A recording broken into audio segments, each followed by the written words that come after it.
Lehigh University did not graduate its first black student until 1956.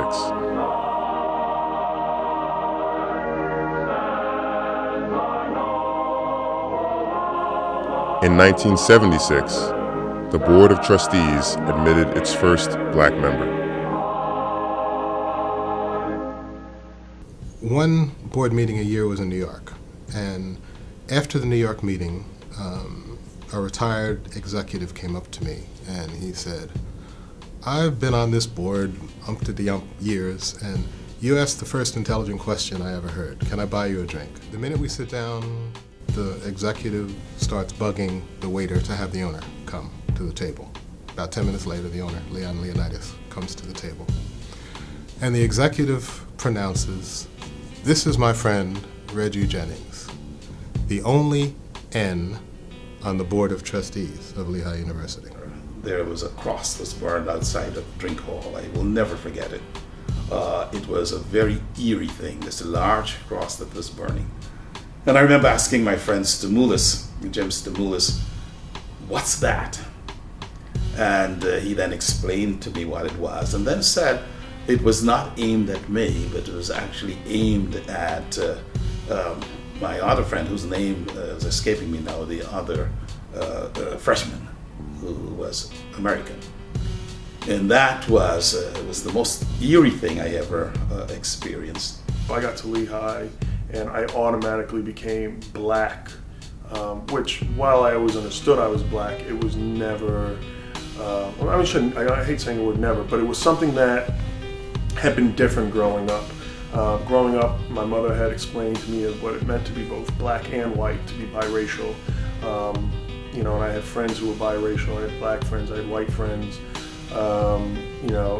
While race was an issue at certain segments of my life, and I could tell you those examples, it wasn't something that I think I was confronted with, at least maybe in my own perspective, until I got to Lehigh, when there was really no other black people. Someone should know that we get sick of people walking through doors like we're supposed to open them for you. Like, a thank you would be nice.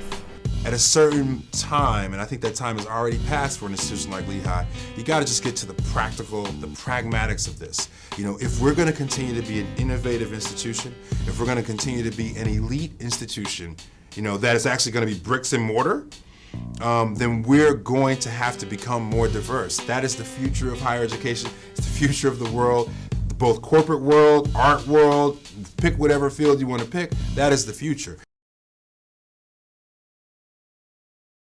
Diversity means everything. When I think of diversity, I think of people from different backgrounds, different cultures. Of individuals from different backgrounds, different ethnicities, different races, different sexual orientation. Gender, sexual orientation, and race. Where you come from in the country, I guess your socioeconomic background, and your religion.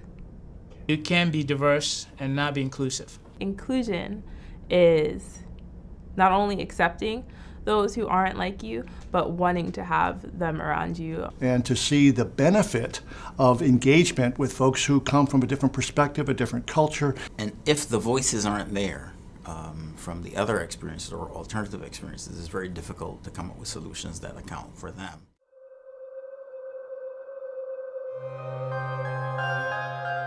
When I first came on this campus, it was just a sea of white, and it was mostly males. There were just clusters of males with backwards baseball caps standing around different places on campus. That was Lehigh. That was. If you went anywhere, that's what you saw.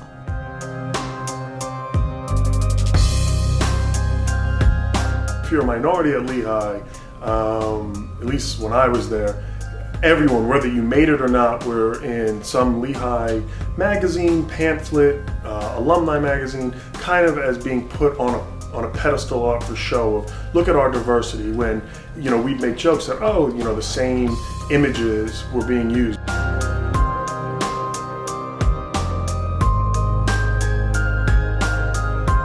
I was like a deer with the headlights was just glare. The culture was just so different.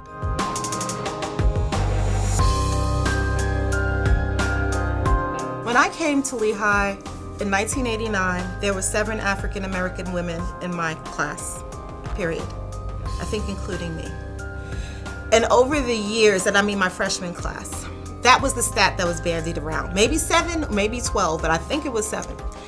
And over the years since I have come back to Lehigh on faculty and moved forward, the percentage of African American students has not wavered or changed much from the, I think, 2.whatever% it's always been. I think there's something wrong with that. I've always thought there was something wrong with that. It just doesn't make sense to me how demographically we could stay in the same place for 20 plus years. Not everyone feels that they are part of the Lehigh family.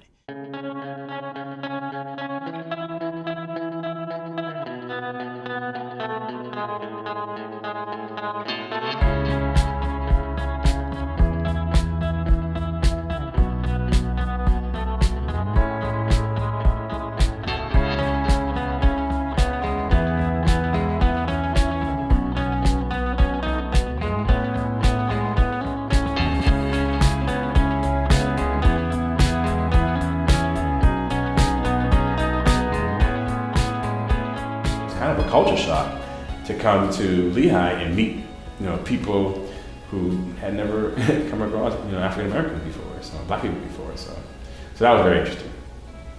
Not only that, but the campus was very hostile. I didn't unpack my bags for 2 weeks, and my parents said to me, because they could see on my face that I wasn't happy. So they said, give it a chance, and if it doesn't work, we'll come back and get you. But literally for 2 weeks, I didn't unpack my bags because I didn't know if I was going to stay. The first time I ever saw a food fight was at Lehigh, and it'd be calm, and all of a sudden, food would be flying through the air. Well, I was an undergraduate for 3 years. I don't think, and all the blacks ate together. We had the first 2 tables as you walked into the dining room. The first and the second table were black. I don't think a speck of food ever fell on the black tables. I thought it was very interesting.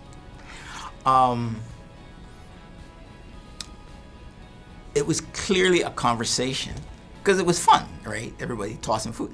So it was clearly a conversation that whites recognized as one between them.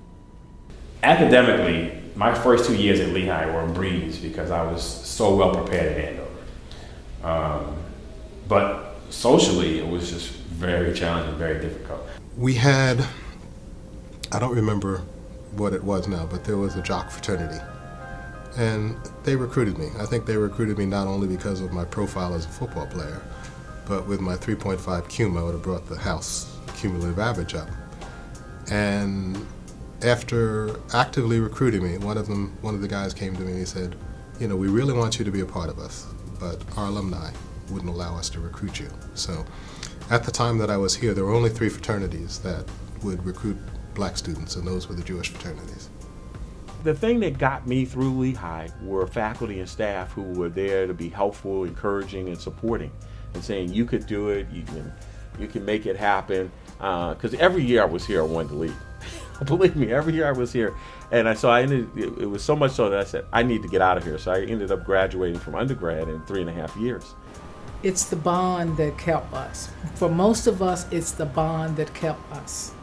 We were there for each other, each of us bringing a different perspective. And so what I lacked, someone else had, and they fed it to me. And what I had, which at that time, I didn't have a whole lot, I gave as well. I always felt like we had the support of the administration. I don't know that we had the support of the campus community, the student body. So they let me start doing opinion pieces, and then I started a column that I called the Contemporary Realist. And that's the one that got me kind of in trouble with the president of the university and the alumni. I was in my dorm, and the phone rang, and someone asked for me. And it was the president of the university. So he invited me in. I went over. I didn't know what he wanted to talk to me about. And then he said, I guess what I want to ask you is, what is it that you want?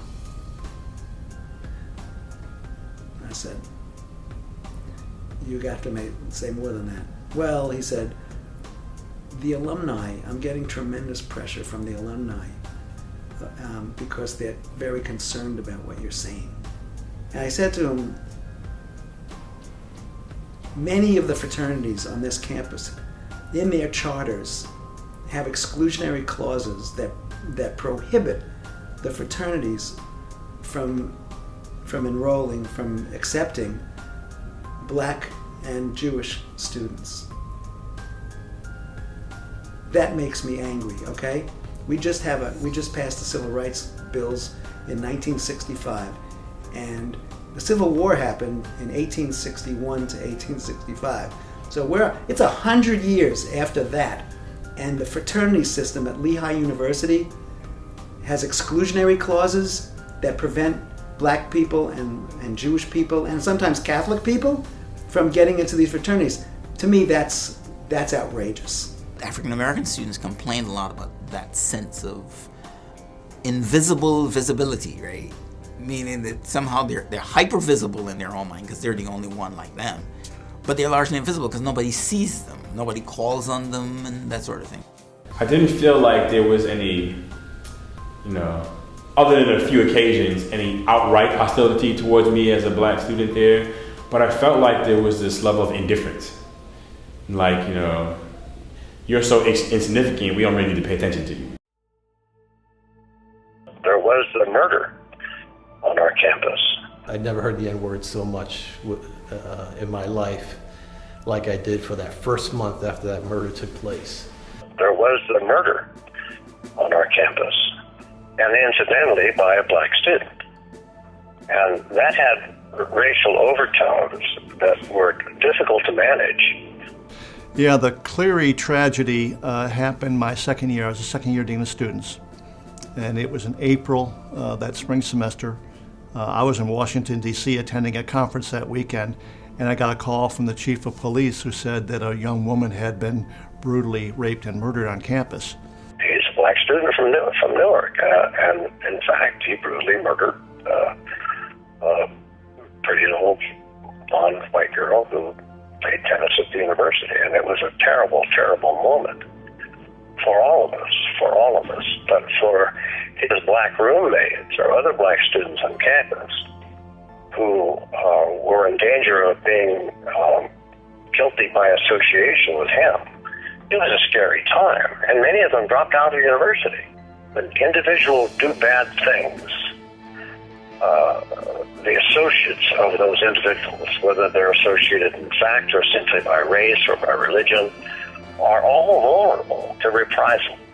People were in fear, people were drawing very, very fast assumptions as to, why it even took place. They were drawing very fast assumptions on why the murderer himself was even allowed onto Lehigh's campus. Why was he a student? Let's look into his background. Let's see if we can dig up, if you will. And some people felt that this was, one of the students on campus told me that this was a social experiment that had gone wrong.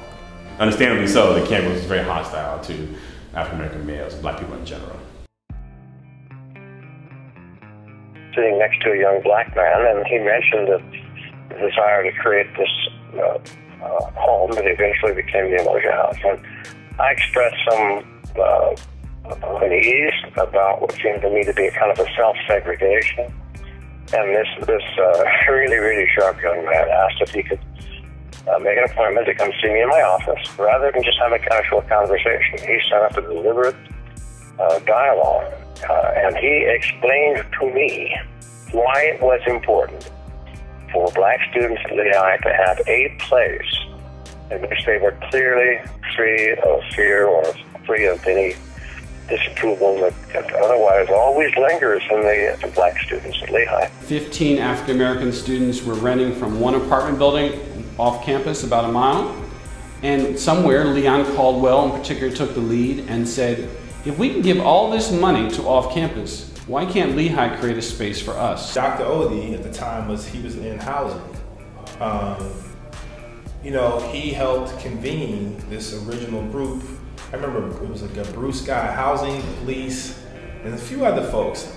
Dean Smeaton at the time was involved. And we had these meetings to talk about, and this was all my sophomore year, to talk about like, look, this is what's happening to students. Why are we off campus? Like, you know, we shouldn't be off campus. And then with it was some special interest housing that was on, I forget the name of the street actually, but it was off campus, but still part of campus housing. And it was a house. They had the German house, the Chinese house, and some other house we were in. And these were like just properties that very few students lived in. They were, you know, university property. And it turned out that, you know, one was low vacancy. It was just kind of there. And I don't even remember what group it was, but that group got disbanded, or the kids didn't live there anymore, and they moved us in. That would have been 1988, 89 was my sophomore year, so 88 was when we moved in. I was there for the first couple of years of the house, and during that time I saw the Umoja House being a place where, and it was the early 90s, you know, culturally speaking, we're talking Black Medallions, we're talking, you know, Fight the Power, we're talking Spike Lee movies. There was a very cultural activist feeling in the country, you know, amongst Black folks my age. And so the Umoja House, I felt, was an extension of that. So the only way you could really protect yourself on campus was to be part of a community like that. And those who weren't part of that community probably suffered even more because they had no place to go. I think that the institution had started to respond to, I think, something that had continued to be a want and need of students, a place to congregate, a place where you could feel like you could be amongst people who shared similar experiences. You know, I used to always say I could knock on the door and ask someone for grease for my hair, and I wouldn't get looked at like I was crazy. Our president, then Dr. Peter Likens, and a few others felt that something that we need to take a step to really better understand as far as faculty, staff, students of color, minorities, and women, their feelings about being on this campus. There was a commitment going in that something's going to happen as far as taking steps to address the recommendations and not just do the work and write a document that looks fancy on the shelf. When Dr. Likens was here, after we did this work of the two commissions and the extensive detailed recommendations that were prepared and presented and distributed for action, there was a momentum that was start to happen. And then he left. When he departed, I believe, 97, that momentum, it seemed that the momentum sort of stopped.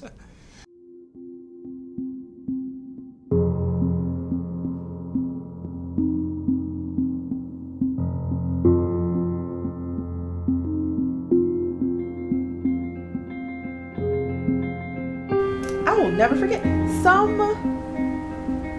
I think, privileged frat boy wrote this letter to the Brown and White where he was complaining about money being diverted to give students of color a room on campus. Not a building, not a suite, a room.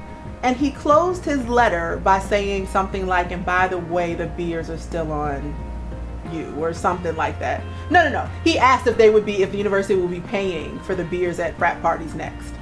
And I remember walking into the UC for lunch, and at that time I think I was not yet an editor at the Brown and White, I was still a staff writer. And I sat down, and in the UC they have really long tables, and you know, everybody eats at the same time, we take up the whole table, and folks were hot. I mean, they were hot. Did you see that crap? Like, who does he think he is? I mean, they were hot. But what I noticed was it had happened before where people would be really angry about something or really irritated or really frustrated, but no one ever said anything. And I went home and I said, no, this ain't gonna fly. And I remember I had a little gateway computer. I don't even think they make gateways anymore. And I sat down to write this letter and this response, and I sent it to the paper, and I didn't know if they would print it, but I closed it by telling him that the beers were still on him and letting him know that it was absolutely unacceptable and just crazy that he would make such a leap when all we had was a room? And I think that was the beginning of me deciding that if nobody else was going to say anything, if nobody else was going to vocalize what it's like to be a student of color here, then I would. And I was okay with that. They came and did a climate survey, and I think we had close to a little bit above, I think, 40% response, which Rankin said was enormous. And the results of the survey were, as you might expect, 90% of the people that participated in the survey were extremely happy with the climate at Lehigh. They didn't see a problem with it. They didn't feel threatened. They thought it was fine, and they enjoyed being here. It's the 10% that were unhappy, and that was the 10% that were minorities. The most telling part of the survey was that we had open boxes where you could just write anything you wanted to. And some of the stories that were in those surveys were just remarkable. The way people were treated, disrespected, the things that people said to them or about them in their presence was kind of disturbing. So it became much more conscious of that I was the only black person. This was still, I started Lehigh in 2004, so this was still very Rick James bitch era of comedy. So, you had a lot of white folks who wanted to push those boundaries of, hey, did you hear the nigger joke that Chappelle said? Did you hear that one joke about, such and such or whatever? Or, hearing things like on St. Patrick's Day, a white lacrosse player saying to me, it's not Martin Luther King Day. Those kind of things were, again, maybe they were there in high school, but it was something that I wasn't fully conscious of until I got to Lehigh, because it was maybe so much more apparent and in my face. Somebody had written the word nigger on a African-American freshman's dorm dry erase board, and they took pictures of it and they were making a big deal about it. Obviously nobody came up. There was also an incident at the Umoja House in 2006, I believe it was, 2006, 2007, about that time, in which the so-called Deerhead incident. And what happened there was it was a football weekend in the fall. We were playing Fordham, and the Fordham mascot is a ram. And some alums, in a gesture of school spirit, I guess, I'm not sure, I wasn't there, decided to roast a lamb at the tailgate party. And somehow the head of that lamb ended up in the trash, and someone, and to this day we don't know who that was, tossed it on the steps in front of the Umoja House. When the skinned lamb's head, not a deer head, when the skinned lamb's head was thrown at the Umoja House front door, it was myself and another gentleman who found that lamb's head and got those pictures out to the media. Because when we had found out that this happened and the police had thrown it out, the police officer said to myself and this other young man, said, it was a prank. And we said, but how is it a prank? And he said, well, it's a fraternity prank. We said, well, this isn't a fraternity house.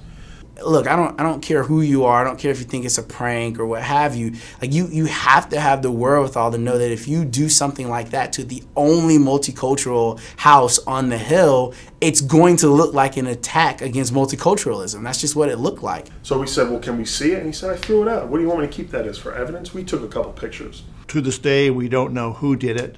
We don't know why they did it. We do know where it came from and how it evolved, but we don't know who was responsible or why. I think some of the feelings that was never resolved probably led, along with other kind of day-to-day, somewhat folks call now microaggressions, led to the creation of the movement. President Farrington was leaving. And so when the president said that he was leaving, they started hosting all of these open forums for students and for faculty to come and talk about what they would be looking for in another president. It was there that we were, talking to the consultants and talking to faculty members, and then ended up talking to each other about, well, if we're going to bring a new president into this university, here are some of the things that he or she needs to know about and some of the issues that need to be addressed that we feel, are not being addressed as student leaders on campus. So that I would say a combination of all of those things is what brought the movement together. We've been just meeting and just talking about diversity issues and racism on campus. We were meeting in the Women's Studies Lounge. So that night, because I guess that class met on a Tuesday, Seth Moglen said, like, well, what can we do, right? What can we do about these kind of issues? And I forget who mentioned it. Maybe it was Seth, maybe it was Rob, maybe it was me. I forget who exactly, but said, we're having these meetings every Tuesday night about this. And that night, like, literally the entire class showed up and we talked about this. And that just grew and it just kept growing. They brought their friend, and that turned into the movement. The first event was the Walkout, where basically we picked a day and we told the media and we told the university and we told everybody, listen, we're so fed up with the climate at Lehigh that we're just gonna all walk out of class. And we all met by the flagpole and we told the media to be there at the flagpole as well. And it was an open mic. It was, here's why we're upset and what are you guys gonna do about it? And I think that was really the first time that people started to pay attention to what was going on, because now, people were talking about, okay, there's this group of people and they're angry and we don't know why they're angry, but what's the message that they're trying to convey? And it wasn't one of anger, it was just of awareness. These were things that were happening at our university that's supposed to be a part of us, for forever and ever, that we were not happy with and no one else was talking about it. We decided that we wanted to submit a proposal, a list of demands of the university, but we wanted to do it in a really strategic way. So we actually, at that point, we researched what other institutions had been doing. We researched our peer institutions like Cornell and Tufts and Towson and Princeton and Yale, and what were these other institutions of what we call top tier higher education, what were they doing in regards to diversity that was working. I think that the media part of it really was what really helped people to understand that there is a greater issue, and then it got the message out. Now, was it 100% accurate all the time? No, of course not. But people talking about it at all was a whole lot better than the climate before, where people didn't even feel like they had a voice. The movement was very good because the students actually mobilized around something important, and they had things that they wanted to see get done. And Lehigh was just not in a position to address those things when they were presented. The president was very new and did not really feel comfortable, and I'm speaking for her and I apologize, but my experience with her was that the diversity issue was not one that she was familiar with, and she just was not comfortable addressing it. I remember when we came back from my sophomore year, because I was a sophomore when the movement had begun, and when we came back for the beginning of my junior year, and the list of demands had been given back to the movement by the administration as a list of requests. I remember being one of the first ones saying, you realize that they changed your entire language around. And everyone just said, yeah, but they're listening to us, they're doing what we want. And I said, I remember just being very critical of that and saying, yeah, but they changed your language, right? How are you allowing them to change the language of your report of what you want to see? And the administration, because that's what they do and that's what they're paid to do, they realized that they could co-opt the movement in several ways. And I saw that over time being, one, you just go slow. And one thing is, if you go slow, the one thing about a college campus is there's turnover, right? So people are going to graduate, people are going to leave, people are not going to be here forever, right? So you can kind of slow it down a bit. If you change the language, as well as try to kind of put a couple people in, key people in administration to look like the good guy, right? Oh, we're really here for you, we're going to help you. You should become a club, make this a club. And the moment the movement became a club, it became sanctioned all the different rules that every other club was under. I didn't know the full extent of the response of our demands. Mind you, these are the demands I nailed to the door. I didn't get a full response until 7 years later. There was an event where a football player, Rashawn Phillips, basically was kicked out of Lehigh for getting into an altercation with fraternity boys at a bar at night, and the N-word was thrown supposedly. But the way that the media portrayed it, the local media and the school media through the Brown and White and through the internet portrayed it, they made him look like a criminal and portrayed the 3 white fraternity members as golden angels. So we got together one night and decided to form FBR and start a full week of events to bring awareness to the issue.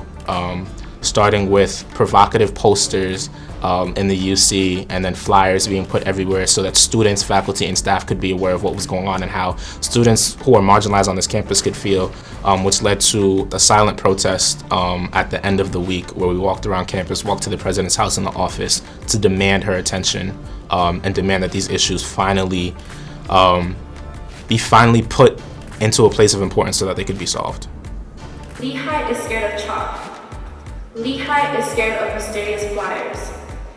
Lehigh is scared of silent protests and marches. But what Lehigh is really scared of is dialogue.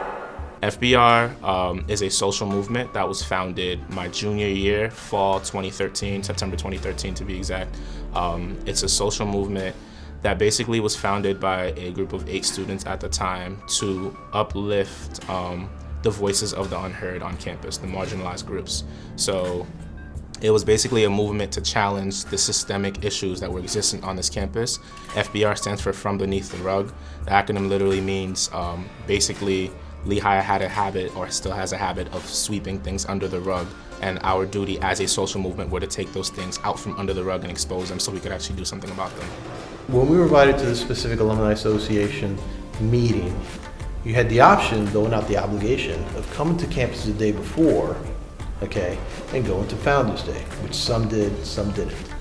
So those Alumni Association members who did choose to come that day earlier and went to Founders Day, they experienced it firsthand, right? A young woman was cited for an award. She gave a speech and then walked out. I am a low-income, Latina, Muslim woman, and I do not fit the main characteristics of a Lehigh student.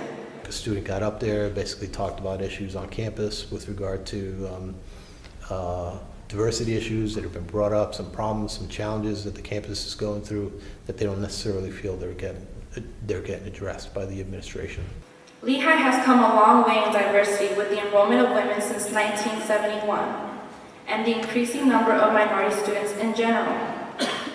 Lehigh has excelled in the wonderfully established programs such as Diversity Life Weekend. I can testify for these programs because I was privileged enough to be a participant. But again, what does Lehigh do to ensure that we feel safe on campus? And I remember in particular people sort of attacking the messenger, which I thought was completely the wrong focus. You may not necessarily agree with her tactics, if you will. You may not necessarily agree with the wording per se, but the focus here needs to be on the issues. Spoke to members of, it was known as the movement. Devin Dobson was definitely a huge contributing factor to just kind of hearing about it. We spoke to other members on the phone. FBR was citing some of the original demands that we had and saying what were the responses to the movement's demand, because as they continue to do what they're doing, it's important that we're not having the same conversation that was presented 7 years ago. The whole thing's about moving forward. Let's address what did or did not happen, and then let's move forward from there. Just hearing kind of what they went through in their struggle and the things that happened while they attended Lehigh, to show basically it's not a generational thing. It's not something that just happened and it's over. It's something that's been happening. And once again, the movement happens and things are calm for 2-3 years, but there's no real follow through, and these events start all of a sudden popping back up. So how do we put something on that's not a Band-Aid, So hearing about them, the steps that they took to get the change on campus, they had a list of demands, and looking at, these are the list of demands that happened back in like 2008, I believe, and it's 2013, 2014. In that 5 years, what have you guys accomplished from this list of demands? There was definitely mixed feedback. There were people who loved what we were doing, said it was about time. There were people who were praying for a day that students finally took a stand, because, as you know, staff work here and there really isn't much that they can do because there's a lot of red tape that they have to get through. And then they really can't do anything unless the students want certain things to happen, and that way they can support us. So I felt a lot of support from staff members. There were certain ones who, obviously were against it, didn't really support us, withdrew themselves, or outright kind of said it. There were students who did not support us at all. You could see it through social media, through comments on feeds, on news articles.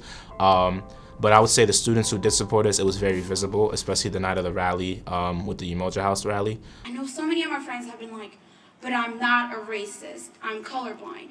It's not about being colorblind. We don't want you to be colorblind. Yeah. You being colorblind is taking our heritage and throwing it away and saying it doesn't matter. We want you to see our differences. We want to acknowledge our differences and accept them. After the incident on November 6, 2013, just the fact that over almost 1,600 people from the Lehigh community definitely showed out. I'd say the campus response was definitely mixed, as was expected. FBR is good. The shortcomings, I think, of FBR are that they have kind of a take no prisoners stance.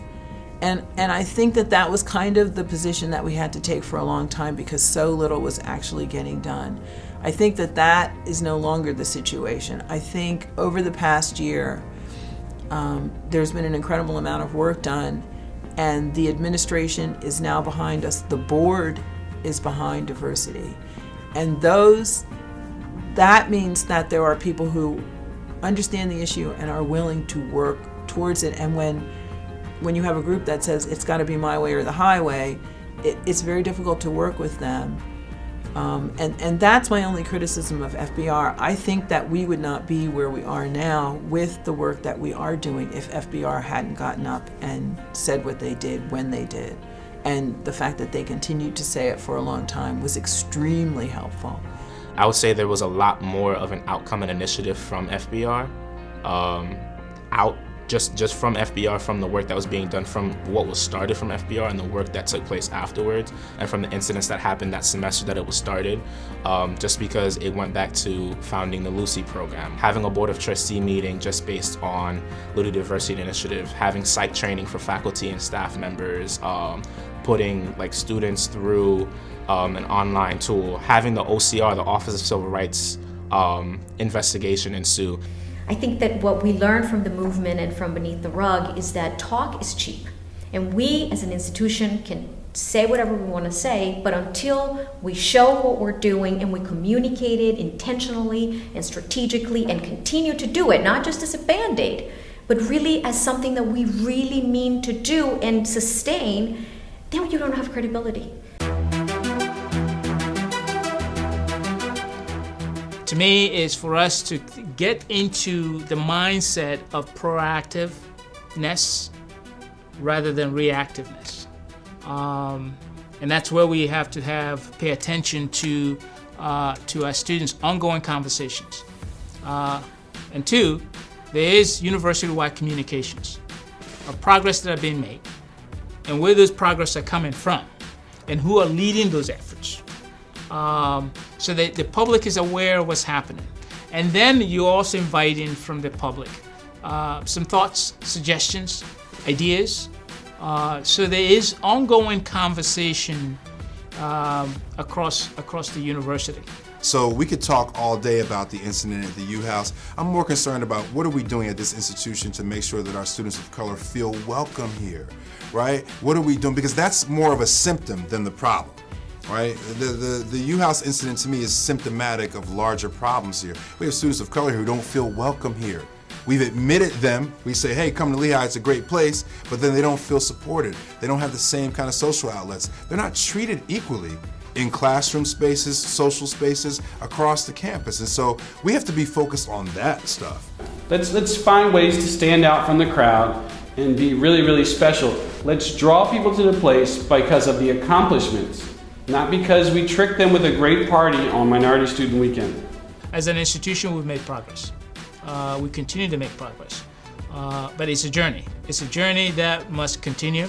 Through that journey, there are concrete deliverables as part of that journey. And part of that concrete deliverables is that we continue to increase the number of women at Lehigh, as well as men, and students of color, undergraduate and graduate levels, as well as faculty and staff. And also paying attention to alumni, those who may not feel connected to this place, that Lehigh is a different place now.